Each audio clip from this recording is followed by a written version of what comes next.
안녕하세요. 형사성범죄 전문 변호사 최한결의 변호사입니다.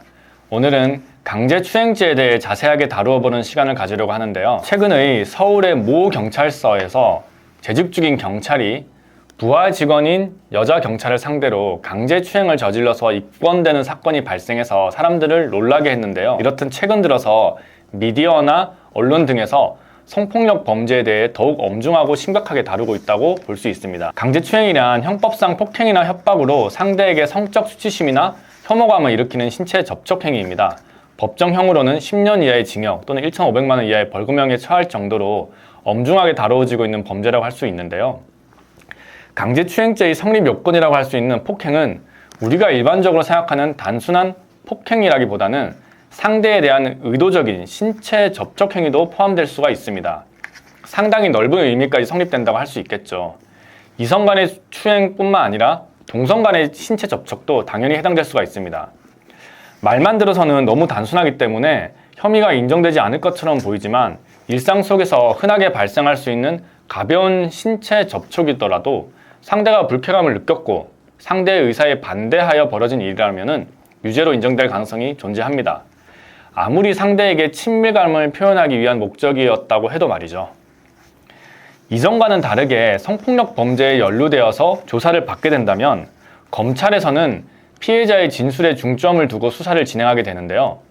내가 아무리 억울한 상황이라고 주장을 하더라도 피해자의 진술이 구체적이고 일관된다면 해당 사건에 연루될 수가 있기 때문에 주의하셔야 합니다.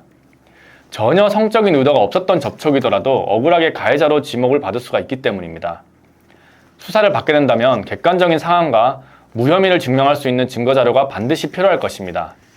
만약 강제추행죄로 억울하게 고소를 당했다면 해당 경찰서에 정보공개 청구를 해서 고소장의 내용을 파악하고 피해자가 문제를 삼고 있는 행위가 정확하게 어떤 것인지 제일 먼저 알아보아야 할 것입니다.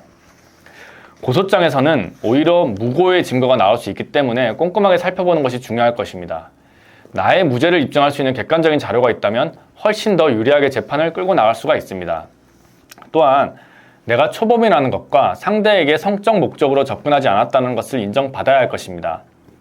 성폭력 범죄는 초기에 어떻게 대응했느냐에 따라서 결과가 매우 달라질 수가 있습니다. 그렇기 때문에 사건이 한순간에 눈덩이처럼 불어나지 않기 위해서는 초반에 적극적으로 무혐의 주장을 해야 할 것입니다.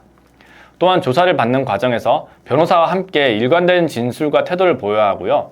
객관적인 증거자료와 의견서를 준비해서 빠르게 대처하는 것이 중요할 것입니다. 오늘 영상에서는 강제추행죄에 대해 알아보았는데요.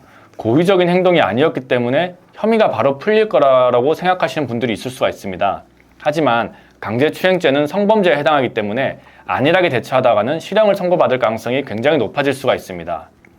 이러한 사건에 연루되었다면 빠른 시일 내에 법률 자문을 받아서 적극적으로 대응하는 것이 사건을 원만하게 해결하는 현명한 방법이라고 할 수 있겠죠. 해당 사건과 관련해서 더 궁금한 사항이 있으시거나 자문이 필요하시다면 언제든지 편안하게 문의해 주시기 바랍니다.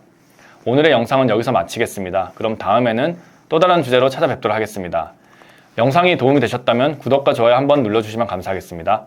지금까지 형사전문 변호사 최한결이었습니다. 감사합니다.